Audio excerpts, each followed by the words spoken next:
Hi, I'm Melissa, an onboarding engineer based in the US. In this video, I'll show you the load generator integration inside Structural 3D and the Standalone Load Generator module. We'll generate code-based wind, snow, and seismic loads from a site location, produce detailed code-referenced reports, and apply the loads to a model in S3D for analysis and design.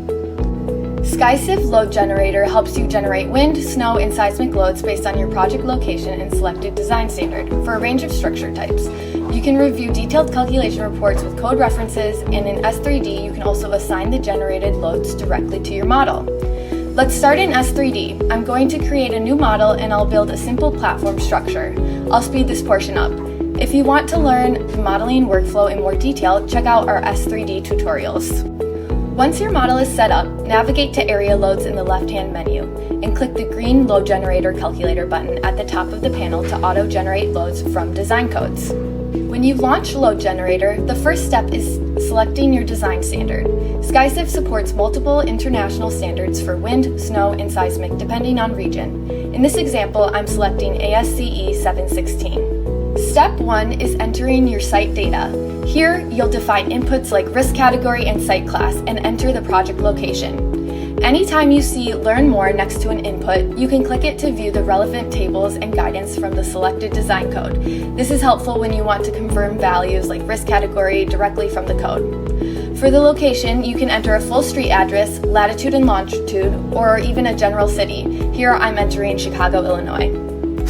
After entering site data and the address, Load Generator will automatically populate site wind data, site snow data, and USGS seismic data.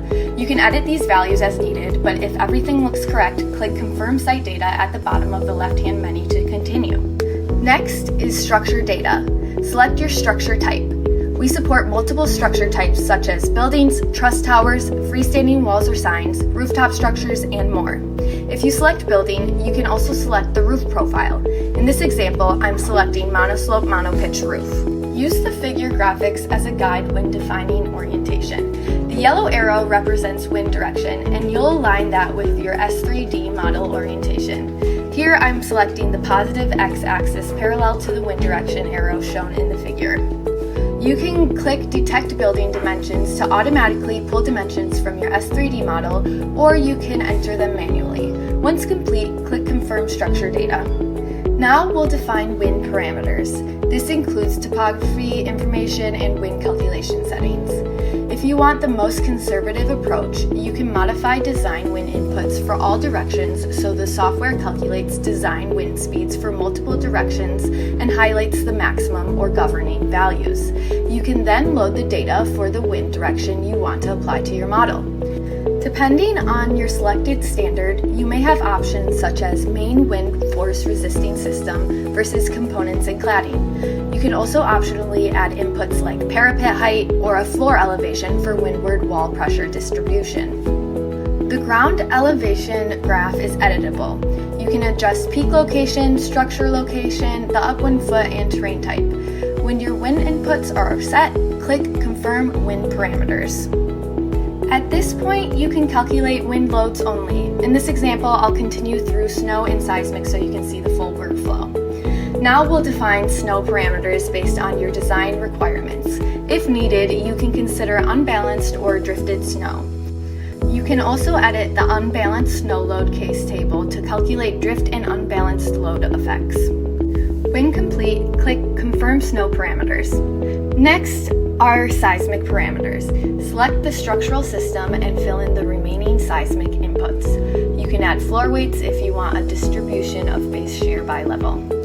Click Confirm Seismic Parameters. Now click Calculate Loads. You can review load summary tables for wind pressures, snow pressures, and seismic loads, along with graphics that help interpret the tables. You'll also have detailed wind, snow, and seismic calculation reports with step-by-step calculations and code references throughout. These reports are downloadable so you can include them in your calculation packages and project documentation. After reviewing the summaries and reports, click Assign Loads to Structure. We'll start with wind and snow load application. You'll see an input table for node IDs and plate IDs. In my model, I'm using members rather than plates, so I'll use node IDs to define the area load boundaries. Use the input guides below the table to learn how to define these IDs for each area type. I'll apply the 0-degree pressures in this example. First, orient your model to match the node input guide, then enter the windward wall area type. When applying area loads, the node order shown in the guide must be followed so pressures are applied correctly. These guides are displayed at the bottom of the node entry table. Use highlight in the table to preview the area you've selected. This is helpful to verify boundaries and catch overlapping areas caused by an entry error. Click Add Nodes or Plates to add another area type row. Then repeat the same process for the leeward wall, sidewall, and the monoslope roof. If you generated snow loads, make sure the roof area is defined so roof, wind, and snow loads are applied correctly. Now, let's apply Seismic. Navigate to the Spectral Loads tab. Click Export Response Spectrum to Spectral Loads to view and edit the response spectrum function and load settings such as load direction. Click Apply to assign it to your model. You may be prompted to save your file before committing loads. Once ready, click Commit Loads and you'll see the loads appear on your model. Navigate back to S3D. If you open Visibility Settings, you'll see load groups applied to your model for wind and snow. You can also view equivalent loads to see how area pressures distribute to your members. If you want to revise any inputs or assignments, go back to Area Loads and open Load Generator again. It will load the saved session data so you can edit and reapply without starting over. To validate the load application, go to Area Loads and use Check Area Load Variances. This check compares applied pressures to equivalent forces calculated by SkyCiv and helps detect application errors quickly. The goal is near 0% variance. Now we need to set up load combinations so these load groups are assigned to the correct load cases. Go to Load Combination Generator, select your region and design standard, then open the Load Groups tab. By default, some groups may map to dead load, so update mappings to the correct load cases. Review the patterns, preview the generated combinations, and import the load combinations to your model.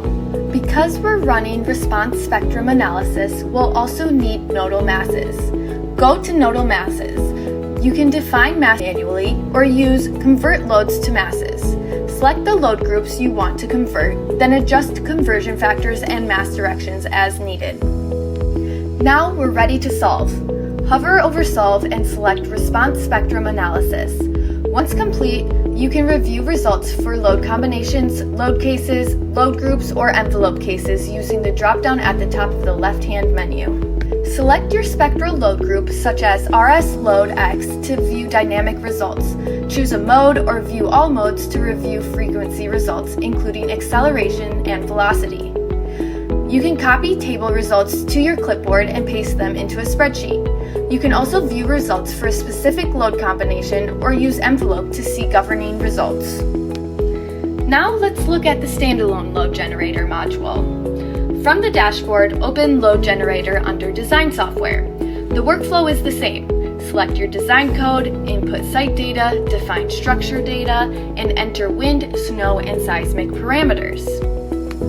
In the Standalone module, you'll generate the pressures, summary tables, and detailed calculation reports, but you will not assign loads directly to an S3D model. This is useful if you want code-based pressures and reports for documentation or for applying loads manually in another workflow. That's the Load Generator workflow. Generate code-based wind, snow, and seismic loads from your project location, review detailed code referenced reports, and if you're in S3D, assign those loads directly to your model for analysis and design. If you have any questions, use the chat support in the bottom right corner to reach me or our other onboarding engineers. Thank you for watching!